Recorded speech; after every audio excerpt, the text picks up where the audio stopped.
É isso aí, galera. Estamos de volta aqui com mais um Papo de CS.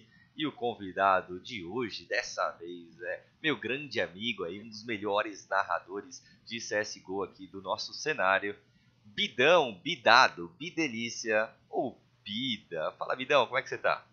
Fala, Guizão. Que vontade de dar essa entrevista pra você hoje, mano. E aí, ó, tudo certo? Tô tranquilo aqui. Sensacional. Essa deixa já não podia faltar, né? É, É, começa e termina com essa. exatamente. Pra quem não conhece mais o Bida, vamos sempre começar contando a história, né? O Bidão, atualmente todo mundo sabe onde ele está. Mas, Bidão, conta pra gente como é que você chegou, como é que você começou? Porque não era meio que uma vertente, algo que você buscava, ser narrador de CSGO, né? Bom, vamos voltar, tipo, até antes de tudo, né? Quando eu comecei a narrar, era alguma coisa completamente absurda com a minha personalidade. Porque eu sou um cara muito tímido, sou um cara que saía com os amigos, ficava só quieto, escutando, mal, né, falava qualquer coisa. Eu nunca converso nada, né, nunca falava nada com ninguém, muito tímido. E de repente me vi conversando, falando, não parando de falar o tempo todo para milhares de pessoas simultâneas, né? Que é algo absurdo, né? Então, eu era apenas um estudante de engenharia elétrica, né, fazia faculdade federal lá em Florianópolis, e só que com o CSGO sendo lançado, né? Eu tinha acabado de voltar a jogar 1.6, o CSGO lançou, aí eu falei, cara, vou testar esse jogo, né? Comecei a gostar e comecei a gastar mais tempo assistindo streams de CSGO do que estudando, né, propriamente dito. E aí foi ali que começou a minha paixão pelo jogo. Mais adiante comecei a trabalhar, né, para crescer o jogo no Brasil e, enfim, comecei a trabalhar realmente com o jogo para me sustentar. É, tem um vídeo famoso seu, que é você e o Fallen narrando, né? Que na verdade não é nem uma narração, é meio que o improviso ali, trazendo o jogo pra galera. Que tanto que a gente fala que meio que ali começou o estilo brasileiro de narração. Porque se a gente comparar o estilo brasileiro de narração com o estilo internacional, é completamente diferente, né? O que a gente faz aqui, essa divisão de analista, aliás, comentarista e narrador. E aí, naquele momento, você não narrava nada, certo? Você tava ali com ele, comentando algumas coisas e tal. E como é que surgiu isso? Você era amigo do Fallen, mas como é que rolou isso? Eu acho que esse estilo já surgia, já é do passado, né? No ponto 6 já existia esse tipo de narração, mas comigo, realmente, em 2013, em 2012, como eu falei, conheci o CSGO. E aí eu era o cara chato que entrava na stream do Fallen, do Beat, falava, ô, vai jogar CS, vai jogar CSGO, né? Eles estavam jogando ponto 6 naquela época e ficava enchendo o saco.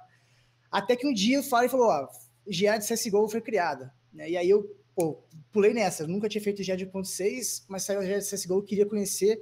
E infelizmente só tivemos 2 meses, né? O primeiro mês que teve o Fallen e o Beat dando aula, o segundo mês era só o Beat dando aula pra gente, e logo depois ele migrou pro LoL, né? Na metade do mês ele migrou pro LoL, então ele acabou não tendo mais tempo para fazer CSGO, e o Fallen ainda estava muito focado no ponto 6, então não tinha tempo para GA. Só que nesses 2 meses eu consegui impressionar, né, o Fallen por ter tido muita... Eu era muito nerd no jogo, sabia todos os smokes, todas as flashes, sabia, né, todos os detalhezinhos do jogo, eu sabia. Só não sabia da bala, só não tinha leitura de jogo e tal, mas os detalhezinhos, assim, eu sabia tudo, né? Então eu ajudava ele bastante nas aulas. E esses 2 meses fez com que eu virasse amigo dele mesmo. Então a gente começou a jogar junto, né? Acabou já de CSGO, mas ele estava jogando um pouco de CSGO, eu chamava eu, G5 e companhia, sempre para treinar junto com ele. Então passei bastante tempo aprendendo o CS, né? Não pessoalmente, né? Mas diretamente com ele online. E aí depois, toda vez que ele narrava, né, porque ele era o único narrador de CSGO do Brasil, ele precisava de um comentarista, porque era realmente cansativo ele fazer sozinho a narração. E aí de vez em quando ele chamava, né, o Chilega, ele chamava alguns profissionais ali para tentar comentar com ele, mas muitas vezes não tinha, né, ninguém estava ali, só eu que era o nerd lá, que estava o tempo todo lá presente. Então ele falou, vida, vem aqui, me ajuda. Eu ficava lá, isso, os caras fizeram uma boa tática, fecharam no meio. Era um cocô, mas tá certo. Né? Foi assim que começou nos comentários. Mas é interessante porque eu acho que hoje em dia, se a gente pegar 95% dos narradores, eles não entendem de CS. Tudo bem que isso não é trabalho deles. Eles entendem, sabem narrar, sabem, como diria, vou dizer o básico do CS. Só que aquele trabalho mais profundo, mais complicado, dificilmente você vê um Do narrador. fundo pra varanda. É, exatamente. Bela piada. Não é tão normal, não é tão comum. É claro que ao longo do tempo eles vão pegando isso, porque tem sempre comentarista do lado falando das coisas. Mas você não, você já veio com esse background seu, você é um cara, é um dos poucos narradores que consegue ser comentarista. porque entende muito do game. Eu acho que isso acaba te ajudando muito também, tanto na leitura de rounds, por exemplo, se pegar o Kef, se pegar o XRM, muitos outros, eles foram formados na escola Bida de narração, certo? Tudo foi aquele processo que você ajudou, entrou na GA, aí mandava vídeo, você dava as dicas de como fazer. Então eles foram crescendo nesses aspectos. Você não teve alguém, pelo menos eu imagino, você quer falar que sim ou não? Teve? Então conta essa história. Como é que pra você também se espelhou em alguém, pegou de conselho de alguém? Eu não peguei conselho direto, mas me espelhei muito no Anders, né, narrador lá de fora, que eu Você sempre até lembra ele, na verdade. eu sempre considerei um Andres brasileiro, né? Tinha um Andres em escala menor, porque ele foi um cara muito importante para o CSGO internacional. Né? Um cara que, enquanto muita gente não acreditava no jogo, ele estava lá narrando os jogos, os campeonatos qualquer aleatório de casa, né? Dando esforço que ele tinha. E ele começou a crescer um canal dele, crescer um público, começou a gostar de CSGO. Né? E eu tentei fazer algo assim, semelhante a ele, só que em escala menor, né? Com um público brasileiro apenas. Né? Então, é uma parada de esforço pessoal. E ele é um cara que entende muito bem do jogo, né? Então ele fazia mais ou menos esse tipo de narração com comentários, assim, às vezes. Ele fazia muito sozinho, né? Inicialmente ele tinha um amigo que fazia com ele, mas o amigo estava estudando e tal, então ele teve que se virar sozinho. Aí depois só que veio o Sailor e companhia que começaram a ajudar ele também nas paradas. Mas eu aprendi muito com ele e eu sempre me esperei bastante nele para começar a narração. Em que momento você parou e pensou: eu posso ser narrador mesmo, isso pode ser uma profissão, vou me dedicar realmente, porque até então era algo que eu gostava de fazer, mas não era viável, né? A gente sabe que, principalmente antes, não existia essa viabilidade financeira para você conseguir ir atrás de um sonho, de uma vocação, qualquer coisa. Que momento você falou: ok, realmente dá para trabalhar com CS? Cara, é difícil de dizer, assim, porque inicialmente a narração era meio que um tempo que eu tiraria da faculdade, né? Eu tranquei a faculdade, meus pais sempre me incentivaram a viajar, fazer um intercâmbio, fazer uma coisa, porque eu não estava feliz no meu curso. E aí foi minha forma de viajar, entre aspas, né? Então eu ia ficar 6 meses, um ano parado aí da faculdade para depois voltar. E foi nesse meio termo aí que eu consegui reparar que realmente era alguma coisa que eu, né, pudesse dar certo para mim. Em 2013 eu comecei a fazer vídeo, né, para GA, não ganhava nada. Aí depois eu comecei a ganhar um valor simbólico da GA, né, para fazer os vídeos. Só que meu objetivo não era ganhar dinheiro naquela época, era só realmente fomentar o cenário. Então eu criava os vídeos para a galera melhorar o seu jogo, entender um pouco mais de CSGO. E depois eu comecei a comentar para também ter mais divulgação do cenário. E narração foi a mesma coisa, não tinha ninguém para narrar. Falei, eu acho que eu consigo divulgar o jogo ainda mais dessa forma. Então, eu comecei ali a narração e, cara, acho que difícil demais dizer quando que eu achei que realmente poderia viver disso, cara. Mas foi muito mais tempo, assim, naquele hype de o pessoal tá gostando, de eu estar fazendo a diferença, do que realmente para ganhar dinheiro. Mas depois você acha que nos primeiros 2 anos que eu fiz narrando, 2014, 2015, eu não ganhei dinheiro nenhum. Em 2016 eu saí no 0 a 0, assim, talvez um pouco de lucro. Só esse ano que eu fui realmente começar a ganhar dinheiro com narração. Isso é até um ponto interessante, né? Porque tem muita gente que assiste a gente hoje em dia e eles acham que eu vou trabalhar com CS porque é o que eu gosto e dá dinheiro. E não é bem assim. A gente sabe a realidade. Eu acho que meio que a história da maioria que está agora, desse elenco de casters que a gente tem, que são muitos, todo mundo começou mais ou menos na mesma história, pelo menos na parte financeira. Você não começa pelo dinheiro, não tem como começar. Você vai conseguindo achar onde tem oportunidade, né? No meu caso, apareceu com cap sem querer, fiz um dia, fiz outro dia, fui fazendo, sempre que possível eu tava lá porque eu queria fazer, porque eu adorava aquilo, eu achava sensacional, queria voltar. Aí eu ia lá te encher o saco, pô, quando tiver uma chance aí, se não tiver comentarista, me chama. E vai, eu também, eu demorei quase um ano. Na verdade foram 8 meses para ganhar o primeiro real. Não é nem dar lucro, né? Primeiro real ganho com CS foram quase 8 meses, de horas e horas, e finais de semana, que era só dedicado a isso, mas eu queria investir. Meu, vai que dá certo, vamos tentar e vamos indo. O lucro pode ou não acontecer. Então, se você está assistindo, você tem esse sonho, faça isso por amor, porque ele pode ou não dar certo. Mas você fazendo o que você gosta, não largue tudo, fala eu quero ser isso, não faça isso. Vai fazendo aos poucos, com hobby, quando tem chance, vai treinando, quem sabe não chega. E isso não só para CS, né? Não é qualquer coisa que você vai fazendo assim, stream. Você quer ser um streamer? Tem gente que fala, pô, esse cara ganha milhões com stream. Eu vou seguir o caminho dele, vou ganhar dinheiro com isso, cara.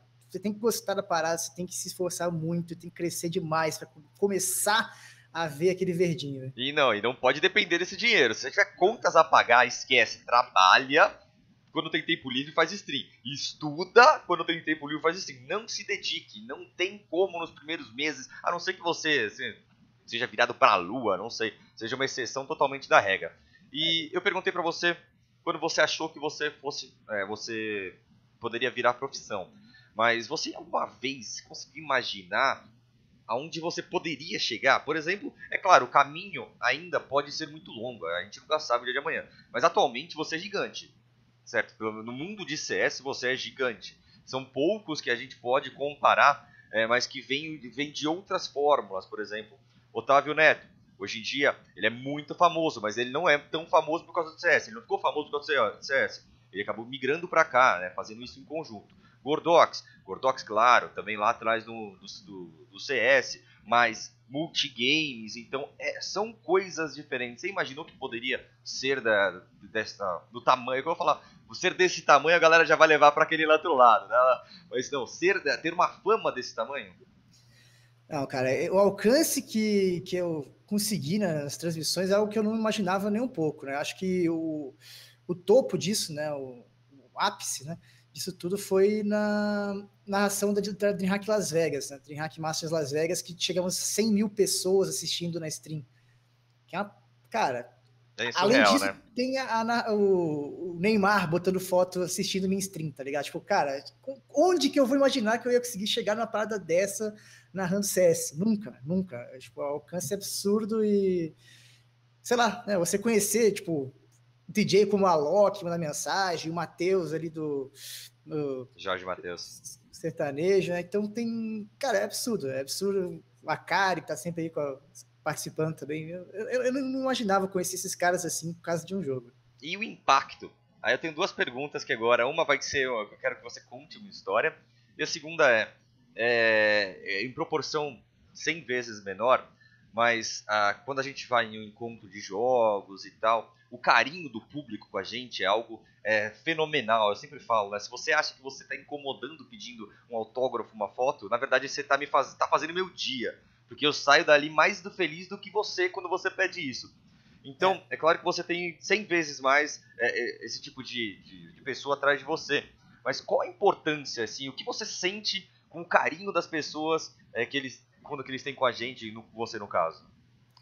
Cara, assim, a história que eu vou contar disso aí foi assim, o primeiro campeonato que a gente teve de CS só que eu senti esse amor, assim, esse carinho, essa paixão pela galera, foi na Max 5, né? Max 5 Invitational, foi no início do ano passado, que foi o primeiro evento de CS realmente que eu fiz no Brasil, e aí tipo, tinha muita gente, né, querendo tirar foto, conversar, ficando, meu Deus, é o Bida, cara, é o Bida que tá ali. Mas o evento que realmente me chocou, assim, que eu tremi, foi o ESL Pro League, né, que foi no Brasil, o Campeonato Internacional. Eu ia falar justamente isso. Lá no Ibirapuera, eu subi no palco pela primeira vez, a galera me viu, começou a gritar, Bida, cara, minhas pernas tremiam, assim, caraca, que coisa absurda, véio. E, não, cara, é sensacional, assim, eu fico muito feliz em poder passar bastante tempo com todo mundo, tirando foto, mandando salve, né, dando autógrafo, e, cara, eu fico muito triste quando não posso, né, tipo, às vezes o cara fala, Bida, vem assinar aqui, eu falei, cara, não posso, eu realmente não posso quando eu falo isso, né, porque eu tenho que fazer alguma coisa nesse momento, tenho que correr pro palco, tenho que fazer uma parada que realmente estava ocupado, e eu peço desculpas aí, pessoal que acabou ficando sem autógrafo, sem foto, teve oportunidade, mas eu disse que não, mas realmente não podia, cara. Aquele Ibirapuera foi impactante, né? Eu tava lá na torcida e a galera gritando mesmo. Eu lembro de você ali no palco filmando a galera. Aquilo ali é surreal, aquilo ali é artista no nível, ou jogador de futebol entrando no estádio. É uma sensação que realmente deve ser indescritível. Agora a segunda pergunta, que eu realmente não sei essa resposta. E pra você que tá vendo o vídeo, eu também não sei a resposta porque o Bida ainda não sabe a pergunta. Existe algum caso engraçado ou bizarro de alguém chegando em você, ou quando você morava lá em Floripa, ou alguém te reconheceu na rua e aconteceu alguma coisa engraçada, bizarra, chata, ruim, qualquer coisa. Qual você consegue pensar em alguma história assim que aconteceu com algum fã? Minha memória é meio complicada, cara. Eu sei que em Florianópolis, muitas vezes eu andava na rua e eu não sabia, tipo, se alguém me reconhecesse, eu não sabia se era amigo da faculdade, que eu não lembrava direito, ou se era Ah, algum fã. detalhe, né? Só pra contar, só pra explicar pra galera. O Bida tem esse apelido desde a infância, certo? Não é o mesmo caso que eu tenho. O Guizão, ele é muito mais recente. Então, hoje em dia, quem me chama de Guizão, eu sei que é do CS. Eu sei que é dos jogos. Então, eu consigo fazer essa discrepância. Então, pode continuar aí. Então, eu caminho, por exemplo, no supermercado, tô no supermercado, eu morava perto da faculdade, né? Então tem muito estudante por ali, então eu tinha muitos amigos lá também, né? Então, às vezes eu achava que era alguém que eu tinha conhecido, eu falei, caramba, será que eu conheço esse cara? Aí eu falo, Bida, beleza, e aí, mano? Aí o cara fala, prazer. Aí eu falo, já sei. Não esqueci dele, não esqueci dele. É prazer, tamo junto. Assim,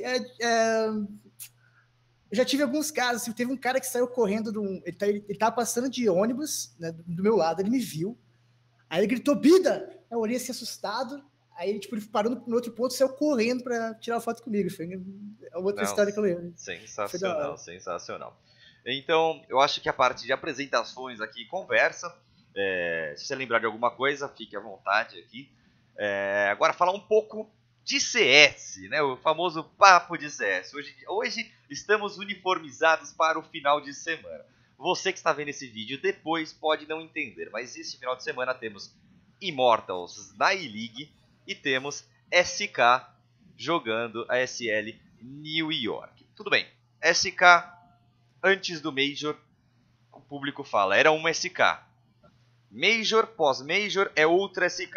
Essa comparação é feita pelo grande público não em termos de jogo, mas sim em termos de resultado. Para você, mudou alguma coisa de jogo ou é só um campeonato que acabou encaixando? Eu acho que todos os campeonatos eles tentam mudar um pouco o estilo de jogo deles, né? Então isso vai influenciar com certeza, né, nos resultados, mas é necessário que eles façam isso, né? Porque como eles ganharam campeonatos em sequência, todo mundo estava estudando o jogo deles, estava assistindo, e é normal, eles são o número um do mundo. Se eles jogarem igual todo o campeonato, claro, pode ser que no primeiro e no segundo dê certo, mas no terceiro já não vai dar, porque os times já estão espertos, né? Então, às vezes, essas mudanças que eles tentam não dão tanto resultado. Por exemplo, a Inferno deles tá meio desastrada ali no Bom Site B, principalmente, né? Tá aquela história do B1 é deles, né? Não é deles. Então, tem muita coisa que eles corrigem. E assim, outra coisa também que acontece bastante, eles estão sentindo muito confortáveis na trem, por exemplo. Aí eles não vão treinar tanto a trem e vão focar em melhorar o overpass. Aí a overpass deles fica boa, mas aí eles acabam tipo, perdendo aqui o jogo da trem que eles tinham antes. Né? Isso também influencia bastante nos resultados que eles têm, porque eles têm uma ideia diferente de como que está o map pool deles. Eu lembro até o caso do Fnatic, né? O Fnatic, que pior mapa que eles tinham era overpass, e começaram a ganhar overpass algumas vezes seguidas, e o melhor mapa eles estavam tomando espanco, né? Então o time começa a focar tanto no mapa que acaba não conseguindo melhorar seu jogo, ou os adversários sabem porque você joga no outro mapa e você não mudou ainda. Isso é meio que normal até, né? Se a gente pegar em comparação, claro que existiram mudanças de line que afetam muito o mapa, mas é só se a gente fizer a line, assim, né? Fizer o timeline, Mirage, na época que eles foram, o mapa que chocou, depois virou Overpass, depois conseguiram fazer trem, depois conseguiram tudo, a Cash banida, Dust 2 banida eternamente. Eles são um time que traumatiza também, né? Pra mim, esse cara é um time que traumatiza. Porque quando eles tomam dois bancos ou perdem dois mapas, eu falei, ih, não vamos mais jogar isso aqui não. Aconteceu isso, eles deixavam aberto a Dust 2, perderam, baniram. Deixavam aberto o cache, jogavam bem, pararam de jogar. E depois até na Nuke, né? Falaram, temos os 7 mapas agora, pode jogar até Nuke. Chegou uma vez Nuke, duas vezes Nuke, a Cloud9 lá chegou no campeonato e ganhou deles. Então eles acabam meio que mudando, só que eu falo isso, e a gente sabe que dentro da equipe, o que eles sabem é muito mais do que a gente. Né? Tem um porquê muito mais fundamental de conceito do que só esse traumatizar. Às vezes no treino, o resultado em um mapa que você não gosta tanto, tá sendo melhor do que aquele que você gosta. Você começa a perder no mapa que você gosta e fala, vamos migrar.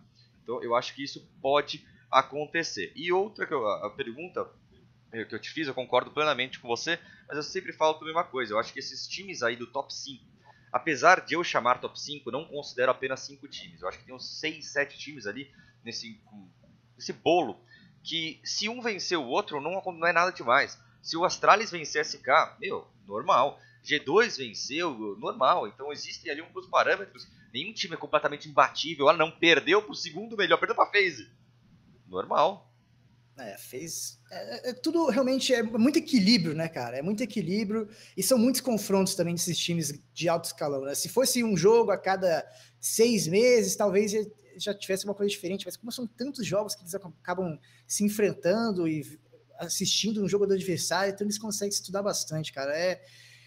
É difícil realmente, né? Muito difícil você se proteger e não tomar uma derrota dessas. E no Major, principalmente com o Astralis, cara, porque o Astralis parece que ele veio preparado, aquele top 8 inteiro lá, todos os times das partidas de quarta de final, com certeza o Astralis só estudou SK, assim, estudou muito, muito SK, pouco Gambit, conseguiu destruir esse cara, né? Baitou eles com escolher o mapa errado, venceu os 2 mapas, né, com boas estratégias, e aí no Gambit, cadê? Né? Sumiu o Astralis. E você falou de bait, a SK tem caído em baits ultimamente, né? Recentemente contra a G2 na Mirage, assim como Immortals, né? Eu te falo daqui a pouquinho. Eles não jogaram em 2017, deixaram abertos. Alguma coisa tá estranha. Ninguém vai deixar um veto fixo aberto. Mas enfim, agora mudando um pouco de lado, essa pergunta vai ser mais complicada para você, porque já que você não narra Immortals, né? Você só narra SK, talvez você não saiba responder tanto. Immortals joga este final de semana na E-League. Acompanhe aí nos canais de esporte interativo, estarei lá. E a grande questão, começando, Immortals chegou, conseguiu um feito histórico, se classificando para o Major, ponto final. Página virada. Chegou no Major, minha visão, se conseguirem fazer Legends, missão mais do que cumprida, chegar logo de cara lá e conseguir um resultado melhor que isso, eu achava surreal. Conseguiram, tiveram, não vou falar sorte, porque não existe sorte de você pegar os oponentes, mas conseguiram chegar na final. Por pouco não ganharam um Major. Aí vem a pergunta para você. Você acha que isso foi o ápice da Immortals e agora a gente vai ver uma queda de rendimento nos próximos meses, já que conseguiram conquistar algo muito grande? Ou você acha que eles vão continuar ali em cima brigando no topo do mundo? Cara, eu espero que eu esteja errado, mas eu acho que eles atingiram um ápice e... Polêmica! E você está vendo polêmica! Eu acho que eles atingiram um ápice e agora ele vai depender muito da cabeça deles, eles têm que ser muito responsáveis para perceber que tem que treinar, tem que se preparar para os próximos campeonatos, que eles não são os melhores. Eles, como você falou, pode não existir isso de ter sorte, mas os adversários que eles encontraram no caminho não eram os melhores adversários. Era o Big, que só ganhava com o pulinho, né? Tipo, apesar Inferno, que 3 vezes no Inferno. Bem encaixados, eles estavam muito bem encaixados no Inferno, não só pelo pulinho, mas ele só ganhou um mapa. O Virtus Pro, que tá um saco de pancadas hoje em dia, né? Bem complicado de se lidar. E, né, o Gambit, eles tiveram a chance de ganhar aquele jogo, né? Eles podiam ter ganho aquele jogo contra o Gambit. 1-0 foi um massacre, né? Quando eu não tava conseguindo acompanhar, né? Eu não tava em São Paulo, mas eu tava acompanhando pelo PH TV, e eu vi lá o placar, eu falei, meu Deus, que atropelo. Major é nosso. Não, eles tinham muita chance de ter ganho aquele campeonato, né? Inclusive no último mapa, né? Tinha muita vantagem e tal, mas cometeram alguns erros, né? Sentiram a pressão, talvez. E eu espero que, cara, eles tenham que ser maduros, os meninos, né? Partir para estudar, trabalhar, continuar focados no jogo, né? Porque foi um campeonato, tem que continuar assim para os próximos. E devido aos últimos problemas, né? Que a gente tem visto deles, eu não tô achando que eles estão nesse caminho, né? Eu espero que sejamos errados, né? De fora a gente não sabe exatamente como está passando o time. Essa é só a impressão que a gente tem, mas eu espero que eles se liguem disso o quanto antes, cara. E porque tem uma máxima naquela frase famosa que pode se aplicar tanto a SK quanto a Immortals, né, em conceitos diferentes, mas é muito mais fácil você chegar no topo do que você se manter no topo. SK em termos de se conseguir ver como manter os resultados, todo mundo estudando, e a Immortals pela parte de maturidade, ali, de conseguir entender que é necessário continuar e aumentar a dedicação para estar ali brigando com a galera de frente. Então realmente gosto demais do pessoal da Immortals, torço muito por eles, mas precisa ter cabeça no lugar agora e se dedicar aos treinos. Falando em League, KNG, problemas de visto, voltando para o Brasil para resolver. Kogu, selecionado para completar. O que você achou disso? Cara, assim, tem vários ângulos disso, né? O público tá extremamente hypado, isso é muito ruim. Porque, claro, o Kogu foi um monstro no ponto 6. O CSGO, ele tá voltando, ele tá fazendo um bom trabalho. Eu não tô vendo muito bem os jogos do Gorilla Core para saber quão bem ele está, mas de qualquer forma, se ele estiver muito bem naqueles jogos, não é parâmetro, porque eles não estão enfrentando os melhores times. Eles estão enfrentando jogadores que talvez tenham uma movimentação um pouco mais fraca, então ele pode fazer o trabalho melhor de AWP. Então o público tá muito hypado, esperando muita coisa, e talvez o Kogu sinta essa pressão de ter que demonstrar alguma coisa e afete o seu jogo. Né? Eu acho que o jogo dele, ele tem que só, né, trabalhar ali, tentar fazer um jogo mais simples, né, e não tentar ser o estrela, ser o herói para tentar partir para cima e buscar todo mundo, cara. Eu acho que vai ser uma missão muito grande para cima dele, né? Tanta pressão que ele tá vestindo essa camisa aí. Ele já vestiu alguns campeonatos CSGO internacional, mas é o primeiro, tipo, realmente grande campeonato que ele vai jogar desde que o CSGO cresceu. E a proporção é totalmente diferente do campeonato de seguro que ele competia do momento que está agora e um campeonato que ele está também. E querendo ou não, você falou, né, não é a primeira vez, mas é a maior oportunidade dele aparecer no CSGO. É uma lenda do 1.6, ninguém vai discutir isso. É o nome do CS 1.6 no Brasil, Counter-Strike no Brasil, só que agora a fase é outra. Agora o nome é Fallen. E pior das hipóteses para ele, eles dois vão fazer a mesma função. Claro que eu falei capitão, mas é AWP. Então o peso da comparação vai ser muito grande. Então ele já vai chegar num nível absurdo. E para mim a grande questão é o seguinte, tudo bem, eles acabaram optando pelo KNG, também AWP. Mas o KNG joga muito de AK e M4, dando a chance, quando necessário, do Ren continuar com a AWP e ele puxar a resposta do rifle. Kogu, nem tanto. Esse é o meu risco, o meu medo. A gente sabe que eles já estão dependentes de um setup duas Alps, o que é perigosíssimo, porque um setup duas Alps para mim é um ajuste e não uma obsessão. Em alguns momentos da partida faz sentido, mas não toda a possibilidade de você pegar, porque o antitático para isso é muito fácil de você jogar. O próprio Steel falou isso numa entrevista, né, que ele estava muito preocupado com esse setup, principalmente lá do terrorista com duas WPs, que era muito caro. Para esse CT, você consegue se posicionar um pouco melhor na maioria dos mapas para ter um setup de 2 um pouco mais eficiente, mas de terrorista, cara, é perigosíssimo. Você quer fazer uma estratégia ali de smoke, você às vezes não pode, porque você vai encurtar a distância, alguma coisa assim, não vai pegar o WP, não vai tirar a visão dele. Né? Então, realmente, o Kogu é muito mais dependente da WP do que o KNG, então vai depender muito mais de financeira aqui da Immortals. Isso também depende agora de eles terem esses bom início de partida, né, para juntar aquele financeiro ou fazer aqueles ecos mais calmos, né, sem tentar os forçados. E o formato da E-League, eles podem ter mais sorte e conseguir vencer duas MD1. Porque eu acho que vai complicar mesmo na MD3. Que é aí que a sintonia do time, o jogador que chegou agora, vai estar completando, vai sentir muito mais o peso. Então, se eles tiverem conseguirem começar bem duas partidas, vence o Pistol, mete um 5-0 lá, consegue recuperar, faz o reset e consegue vencer no segundo algo parecido, eles podem passar ali para a semana dos playoffs em outubro, meio que tranquilo. O problema é que eu acho que se pegar uma MD3, perdeu a primeira, já é MD3, perdeu, ou ganhou a primeira, perdeu a segunda, já é MD3 de novo. Então é algo muito complicado que eu acho que eles precisam sim se preparar. Você acha que passa ou não? Cara, eu espero que sim, cara. Eu espero que sim. Eu concordo que a melhor de 3 vai ser um perigo maior para eles. Melhor de 1, com certeza eles têm capacidade de vencer as duas. Eu quase fiz uma cagada aqui. Eu fui abrir a HLTV para falar o grupo correto para você, só que eu abri onde estava as webcams. Ninguém percebeu, voltamos aqui tranquilamente. Pode mandar. Boa, Guizão. Boa, Guizão. O Guizão Productions não é tão bom quanto o Pida Productions. Também, nenhuma produção do mundo inteiro é tão boa quanto o Pida Productions, né? Mas, assim, eu acho que eles têm capacidade, sim, apesar de estar num grupo difícil, de passar. As melhores de 1 são as melhores opções que eles vão ter, com certeza. Melhor de 3, os outros times estão muito bem entrosados e vai ser complicado demais, Guizão. Eu digo que as melhores de 1 eles têm mais chance, com certeza, muito mais chance do que as melhores de 3. Concordo com você. Tá bom. Passamos SK, passamos Immortals. Agora eu queria dar aquela pincelada nos outros times que estão lá fora. Vamos lá. Tempo Storm foi para os Estados Unidos, da Luminosity teve as trocas, que pra mim eu esperava, mas não no nível que aconteceu. O que é isso? Tô botando a tomada aqui. Minha tomadinha aqui, gostou dela, tomada? Desculpa, tomada bonita. É aqui assim, ó. É que tá bugado pra... É que pra mim tá aqui do lado, aqui assim. É verdade, né? Interessante. Foi, se você não falasse, eu nunca ia entender.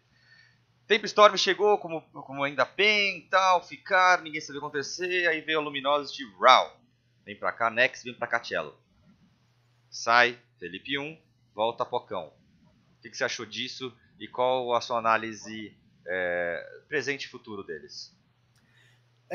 Começando pelo passado, cara, acho que eles tinham muito promessa, eles estavam mandando muito bem, cumprindo, né? Quando eles chegaram nos Estados Unidos, começaram a cumprir as metas deles, para classificar para ECS, primeira divisão da Pro League, né? Continuar fazendo as paradas, estavam fazendo muito bom, estavam um crescimento. Só que aí eles chegaram no momento ali, antes da troca, que eles estavam estagnados, cara. Estavam, não só estagnados, como estavam numa decaída. Eu não sei o que aconteceu ali exatamente, por que o time começou a desandar, mas eles não estavam mais naquele crescimento tradicional. Então eles escolheram a troca. Como a gente sabe, né, Guizão? A gente não pode dar tanta opinião porque a gente não estava dentro do time para saber exatamente como que se passa, né? Mas eu acho que sim, acho que realmente era uma mudança necessária, e a mudança de lineup é a última opção. Eu acho que deve ter sido interessante para eles e se deram muito bem, né? A Luminosity, e tanto a Luminosity quanto a Tempus Storm se deu bem, que foi uma troca de igual para igual, né? Porque a Luminosity talvez teria dificuldades de encontrar jogadores, mas agora está todo mundo nos Estados Unidos já prontinho, né? É só trazer para cá, só levar para casa, né? E agora o Tempus Storm... Só chega aí, traz as roupas, a gente já tem tudo aqui, só dormir. E o Tempus Storm que ia ficar, meu Deus, e agora? A gente veio para os Estados Unidos, nos deu mal, mas os caras acabaram ficando lá, então acabou sendo uma troca, né? Que não ia ser uma troca, né? Foi só uma compra dos 2 jogadores, dispensa dos outros 2. Não, e não só isso, né? Se a Tempus Storm tivesse ficado lá, tivesse ainda como PEN e voltado pro Brasil, eu não sei se os jogadores estavam luminosos iriam aceitar a proposta, né? Porque, querendo ou não, foi a mesma coisa que aconteceu com o Showtime quando saiu lá da Immortals, mas não Immortals, quando ele foi quicado da equipe, que apareceu a vaga na LG, voltou pro Brasil, acabou pegando SK, depois foi pra LG, que tipo, você já tá fora, você vai pra casinha lá, acabou. Aí do nada acontece o milagre e fala, não, calma aí, vem cá que ainda tem mais uma chance pra você. Então pra eles foi perfeito. Só que os 2 jogadores são muito bons, eram muito bons no Brasil. O parâmetro é complicado de analisar, mas agora, em termos de sistema ali, e eu acho que também, a gente falei dos 2 jogadores, mas pra mim, uma coisa muito importante, que pouca gente dá valor, é a figura do sexto jogador, do sexta pessoa, né? O Apoca é um cara que entende bastante de CS no âmbito geral. Claro que não palpita tanto, nunca palpitou tanto em game, mas no resto todo do sistema ali de dar os pilares pra galera focar no CS, o apoio moral, aquele que a gente chama de, não é coach pessoal, é coach esportivo, né? Enfim, qual a sua análise do time inteiro? Você acha que agora vinga? Cara, eu acho que, assim, a comparação direta entre o Felipe 1 e o Apoca, nenhum dos dois estava querendo dar muita opinião sobre o jogo, né? Então, entre os dois, eu preferia realmente o Apoca, porque ele é um cara muito mais experiente, já faz isso faz bastante tempo, ele tem uma voz, acho que mais ativa do que do Felipe 1. Então, acho que foi realmente uma excelente troca ali para eles. Acho que o time tem tudo para engrenar com essa lineup que eles estão agora, né? O Nex e o Shell ainda estão muito cruz, mas com o apoio do Apoca e com os jogadores já lá fora preparados, a Showtime, o Yel e o PKL, dá para fazer um estrago gigantesco, Guizão. É só eles quererem. E nessa mesma linha, a line atual da Tempus Storm que ficou lá, que agora vai suar, né? Porque saíram os convites eu falei dessas 2 lines, mas também temos a Gorilla Core, que já foi citada, né? Acabou vencendo. Aí a ESEA Open recebeu o convite da ESEA Premier, que é um puta de um avanço para eles, né? Pularam uma categoria, que tinha a categoria main no meio, e agora já vão competir com equipes grandes. Já a equipe da Tempo não teve esse convite, obviamente tem que se provar muito. Eles acho que até teriam um convite, Guizão, porque eles já estavam fazendo bom trabalho. Calma aí, tirando, é que eu já excluí ali que uma vaga não tinha condições, mano. A outra vaga ali já era dos banidos. Exatamente, né? Eles estão mandando bem o Tempus Storm. Teve alguns jogos já que eles tiveram classificatórios online e tal, que eles estão dando trabalho, né, para os times ali tier 2, 3, NA, né? Vamos dizer assim. Então, assim, eles teriam um espaço naquela liga se a ESEA quisesse chamar eles, né? Só que, como a ESEA liberou agora para os banidos voltarem a jogar, os banidos não do VAC, né, pessoal? Banidos por match fixing, né? Que eles se entregaram as partidas. Então, desde Swag, AZK voltando aí, não tinha como não dar essa vaga para esses caras, né? são esperanças norte-americanas. E eu acho que, é claro que ninguém gosta de quando isso acontece, né? Mas eu acho interessante pro crescimento. É um crescimento muito mais orgânico, natural da coisa do que forçado. Muitas vezes se você pega e coloca um time, em qualquer categoria, qualquer esporte, uma categoria acima do que eles estão atualmente, a gente se baseou em alguns qualificatórios. Ao longo de uma temporada é diferente. Você coloca acima, o desempenho vai ser baixo, a visibilidade negativa, o marketing negativo e pode acabar por ali o time. Agora, se você coloca um degrau antes e fala, escala, eles vão provando e vão crescendo quando o time, e quando chegar, se chegar na Premier, eles vão chegar muito mais como um time. Cara, é a ordem natural das coisas, assim. A gente fez algo muito errado no Brasil, né, que foram os times acharem que ir para fora era a única solução e só vão para fora e vão ver o que dá. Cara, talvez para eles seja até bom financeiramente isso, porque lá fora qualquer organização paga para eles cenário em dólar, então eles ganham muito mais aqui no Brasil. Mas para eles, o crescimento deles é muito ruim, porque a Gorilla Core foi o principal exemplo disso. Eles falam assim, cara, alguém tem visto aí para vocês Unidos? Eu tenho, vambora, vamos. E foram simplesmente que não tinham time, não tinham nada. Era diferente. SK era Kabum aqui no Brasil, dominou como Kabum, virou Kid depois, dominava como Kid aqui no Brasil, e aí foi lá para fora. A Immortals, que era na época o Dexterity, jogou como Dexterity, dominou o Brasil, ganhava todos os campeonatos, quase não foi para fora por causa do Rampage Killers, que era o segundo melhor time, e foram os dois. Foram os únicos times que saíram do Brasil prontos. Ia ter a PEN agora, que saiu pronto, mas enfim. Não estava dominando o Brasil tanto quanto os dois ali anteriores. Então, era SK e Immortals, não é à toa que são os times que estão lá no topo, que estão melhores que no cenário brasileiro. E agora os outros times foram realmente assim, teve um time que teve problema de visto para pegar o minor, aí eles deram a vaga para o in-out, né? Aí pegou 3 jogadores de um time, 2 jogadores do outro e vamos. A famosa zica do DZT, né? O DZT sempre classificava e nunca podia ir, né? Tinha ali bigodes, conseguiam as vagas, mas não conseguiam.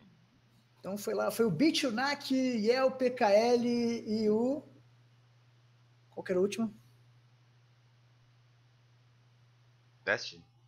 Destiny, acho que era Destiny. Foram para lá os 5 lá, montaram o time, aí teve outro que foi lá para a Europa, né?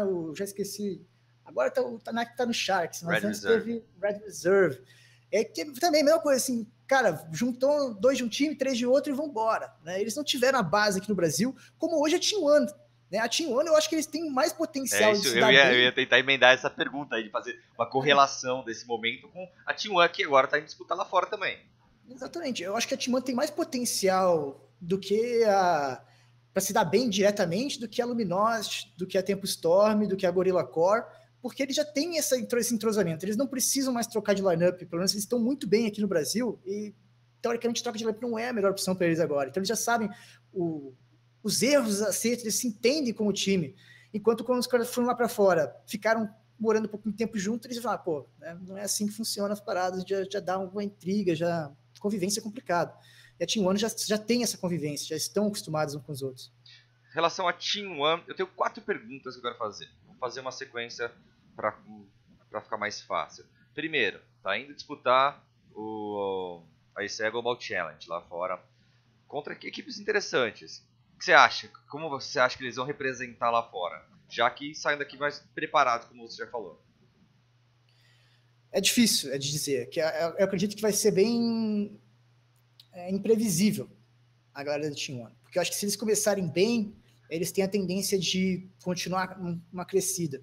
Se eles começarem mal, eles podem tremer, podem sentir, tipo, pô, não era da maneira que a gente esperava, né? Eu acredito que eles vão mandar assim mediano, não acho que eles vão ganhar o campeonato. Eu acho que eles vão conseguir fazer um bom estrago ali dos times, vão dar trabalho, mas eu não acredito que eles vão ganhar o campeonato. Tá, se a Team One saiu do campeonato, o Cacavel decide e falou o seguinte, a gente vai ficar um período aqui de bootcamp ou alguma coisa. Eles vão erradicar no cenário norte-americano, que seria muito mais interessante que no cenário europeu, de milhões de razões. Você acha que ali você encaixaria a Team One atualmente? Eu não vou falar em tier, porque aí ficaria muito complicado pra galera que não entende, né, o tier, a divisão. Mas você vê eles como uma Pro League ou você vê eles como uma Premier League no momento? Premier, eu diria. Acho que, sim, na Pro League eu acho que eles conseguiriam sobreviver, talvez nem ser rebaixados, né? Mas eles teriam muita dificuldade, eles estariam lá batalhando para a parte de baixo, né? Acho que eles não se comparam com os grandes times do topo, C9, Liquid, até o próprio Série G está muito bem ultimamente, então eu acho que eles vão estar ali batalhando pelo rebaixamento na Pro. Na Premier, eu acho que eles vão batalhar para subir, né, para outra divisão. Acho que vai dar de igual para igual com esse time. Tá. A outra é o seguinte: qual o diferencial, na sua opinião? A gente já falou isso 1000 vezes, mas é legal abordar isso também.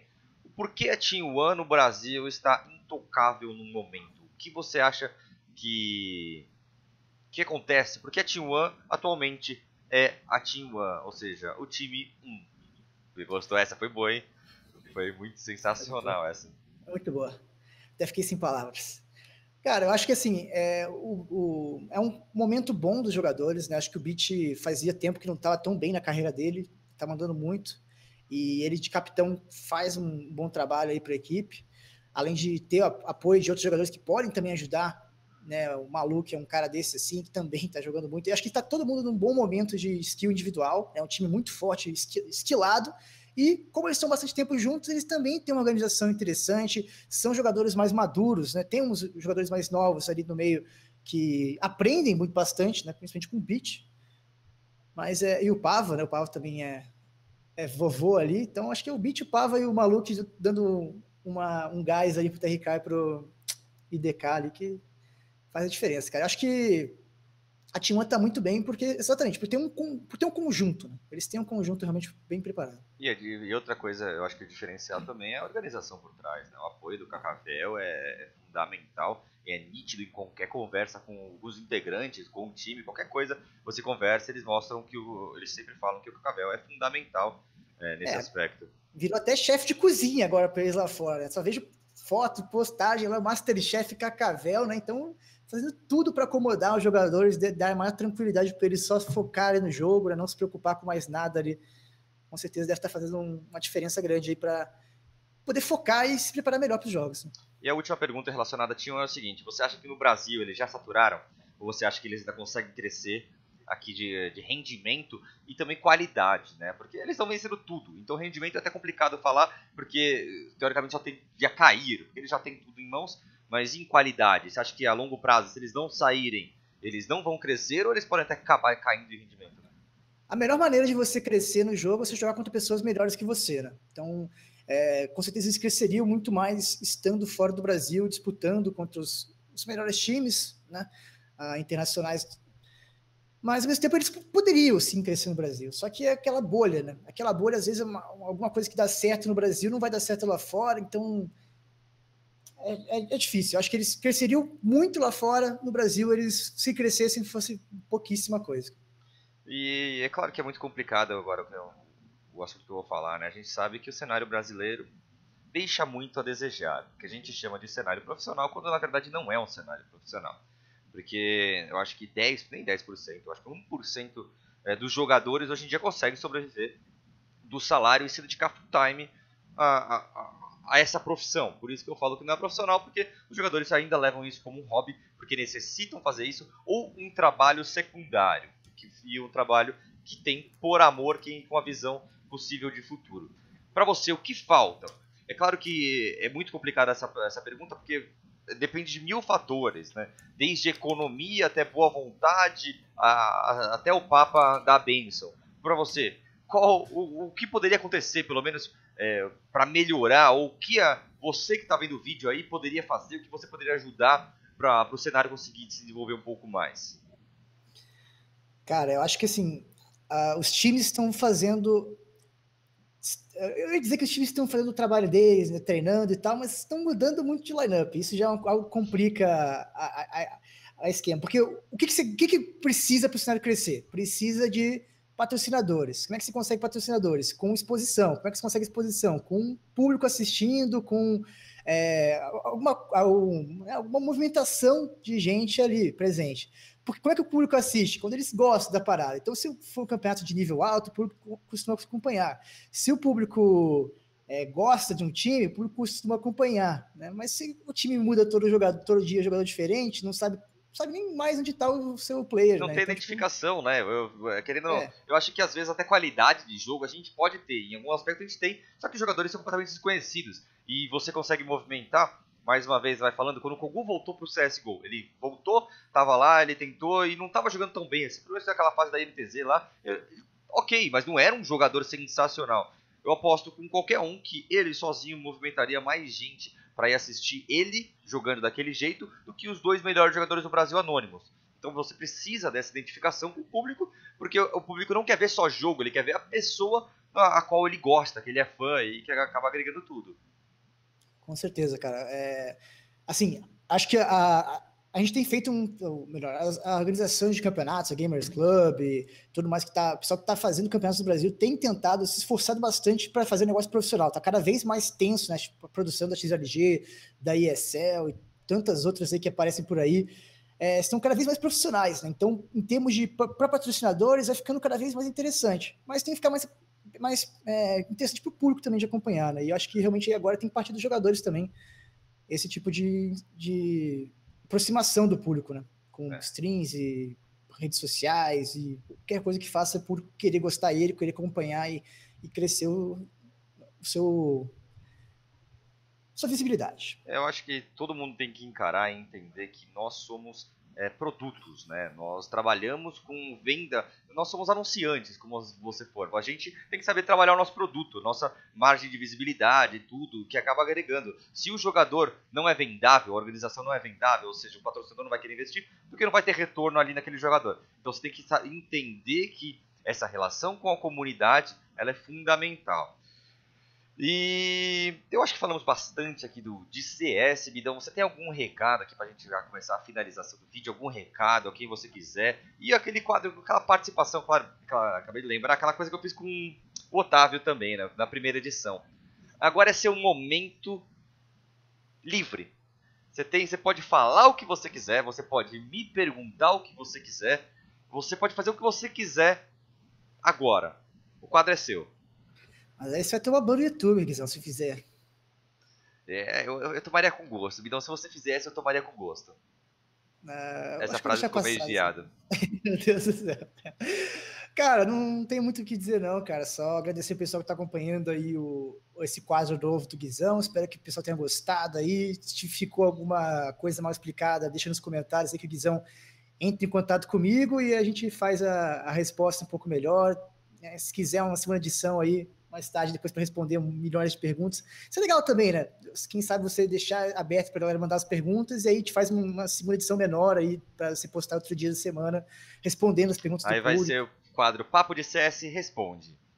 Boa sugestão, Bidão. Assim. Boa sugestão, gostei. E o pessoal que agora pode costumar acompanhar semanalmente esse tipo de quadro, é algo que fazia muita falta no Brasil. Esse tipo de conteúdo e também outros conteúdos, né, de mesa redonda, por exemplo, para debater as paradas. Acho que é uma coisa legal também de pessoal quiser fazer, então jogando a ideia pro alto. Semana que vem, Vidão, começa. Não se preocupa. Olha lá, Guizão. Já roubou uma ideia. Eu falei que ia fazer isso. Não, eu tava pensando em fazer isso, né, Bahia CZ. E Vidão também, eu duvido que você não conheça, mas quem quiser acompanhar o Vidão, ele tá sempre online fazendo lives. E twitch.tv/bidado e também no youtube.com/bidacs. Esse é o YouTube que você pode acessar muitos conteúdos, muitos vídeos e todas as informações. As redes sociais nossas estão aqui embaixo, então deixe seu like se você gostou do vídeo, se você não gostou do vídeo, se inscreva, faz o que você quiser. Bidão, muito obrigado aí por ter aceitado participar aqui comigo, foi um prazer enorme aí nesses 50 minutinhos que estamos conversando. Obrigadão de coração. É nóis, Guizão. Tamo junto. Agora eu posso ir lá no banheiro. Lança, até mais. Não vai falar mesmo? Tem que cortar, né? Que vontade de